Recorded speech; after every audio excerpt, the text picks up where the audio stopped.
Now that I know that the bike has good compression, I'm going to work on these carburetors a little bit, just clean them up and get them ready just to see if I can't get the bike to fire. They are a little dirty inside. I don't know if you can tell.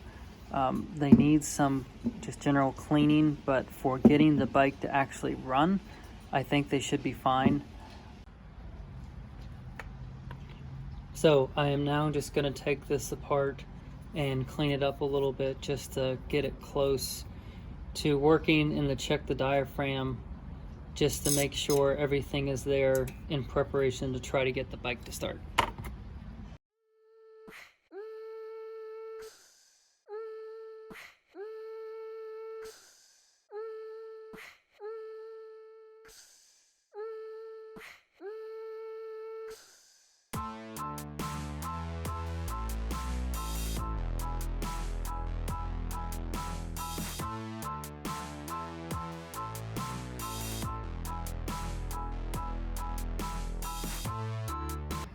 I'm going to check the bottom of the bowl just to see what the floats are like. Hopefully they're not too bad. Hopefully the bottom of this bowl is not too bad. It's kind of dirty, kind of really dirty. There is also, okay, there is a gasket. Doesn't look like there's a gasket, it's missing. It's kind of, wasn't making great contact right there. These definitely need to be cleaned up. But for now, I'm just gonna leave them. Actually, I'm gonna clean the bottom of this real quick. So I just did a quick clean just to get all that loose debris out of the bottom. It's not perfect. I'm gonna come back and clean the carb very well. I need to get the top of this diaphragm. I wanna put this back on. I wanna get the top of this off just to check the diaphragm now.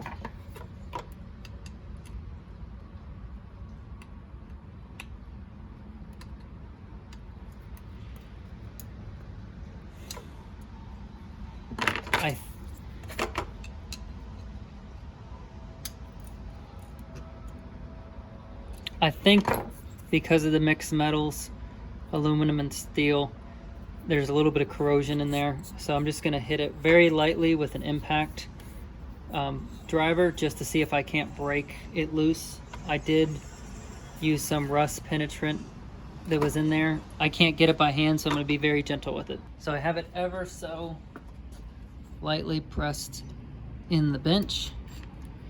I'm just gonna try to whack a little with the impact.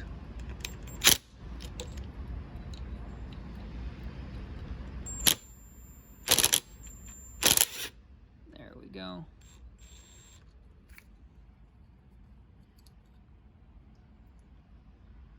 There's a lot of dirt in there. A little bit of varnish too.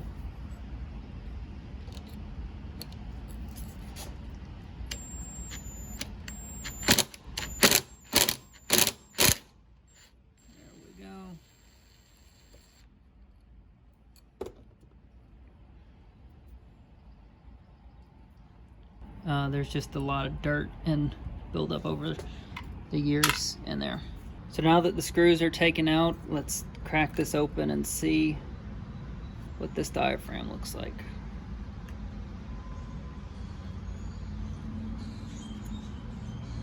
Okay.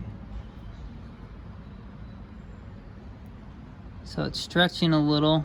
I think that this is from, yeah, so it's torn on this side. So this definitely wouldn't work. It's breaking down, most likely just from the, I'm guessing the ethanol that's in fuel now. You can see it's kind of just disintegrating on the plunger here. The needle here has a little bit of rust. I'll have to clean that off so it makes good contact down at the bottom. But this diaphragm it's coming off quite nice, which is good. A little sticky here.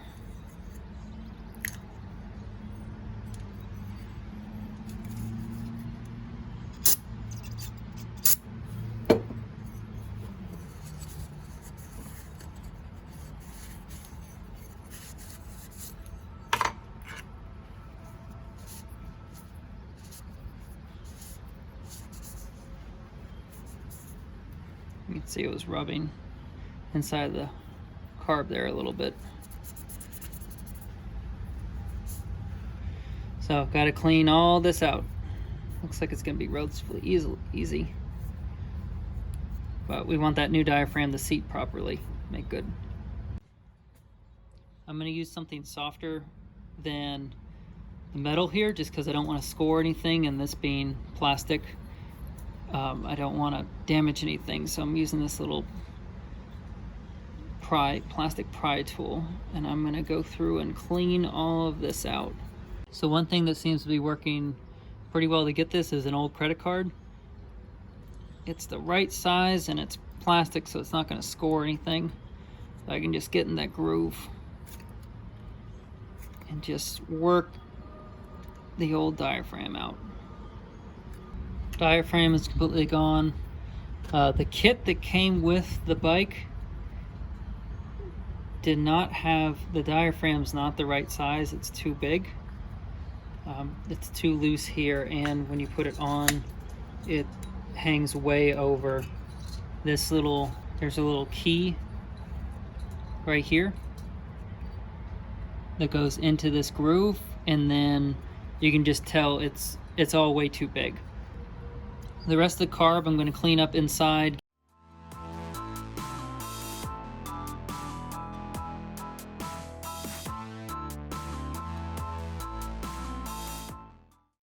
So there's a lot of buildup around the butterfly valve here, so try to clean that up so hopefully it idles right.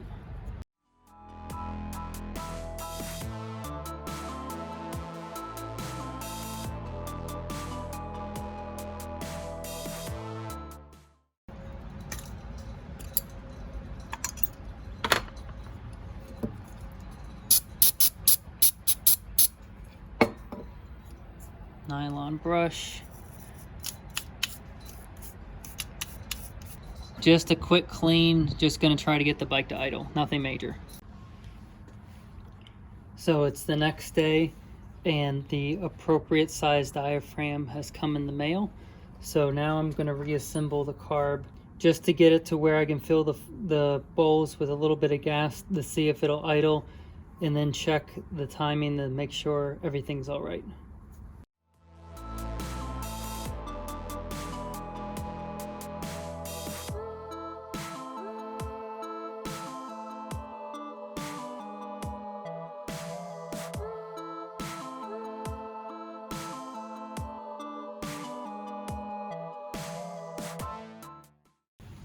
Okay, it's back together. The diaphragm goes up and down, and you can feel the vacuum. So I'm gonna put this back on the bike, fill the bowl with gas, and see if we can't get it to turn over.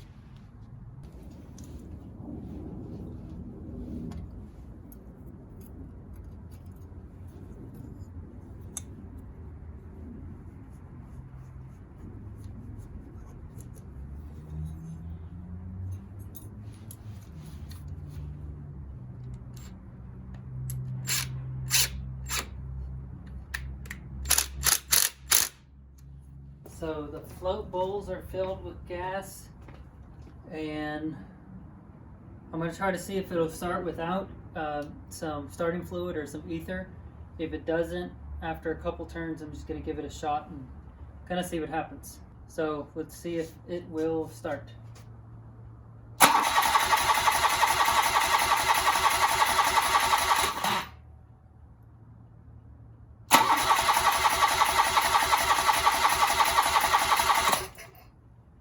I'm going to give it a little bit of ether.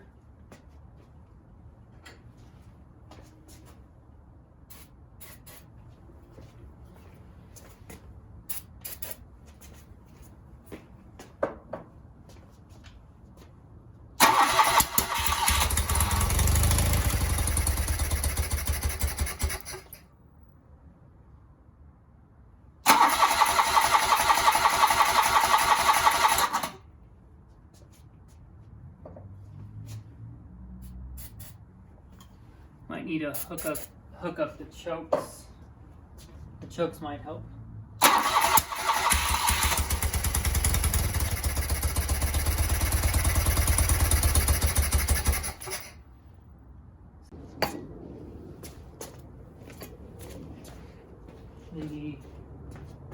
chokes. I did not hook them up. I manually turned them on. Easier that way. Let's see if that makes a difference in how this idles. One of them was on, one of them wasn't.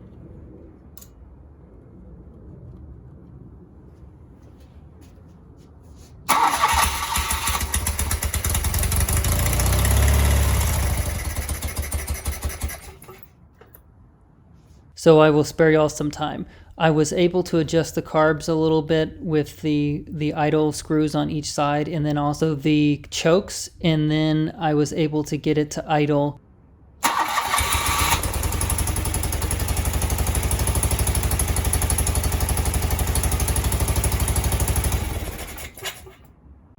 I don't know if you can tell, there's quite a bit of soot from it running as rich as it is, and probably just crap that was in the exhaust given that the bike was sitting for so long. So now that I know that it idles and the timing seems to be good, I'm not quite sure if I want to rebuild the carbs next. It is on my list of things to do, or fabricate a throttle just to see if I can't get it to rev up or anything like that. Let me know what you think I should do next. It does seem to run fine with the carbs the way they are now. I don't know if that'll be the case when the bike actually revs up. I also want to check the fluids before I go any further. I do also want to add real quick that I did check the motor oil before actually starting the motor, and it was at a good healthy level and it actually looked pretty clean. But until next time, see y'all.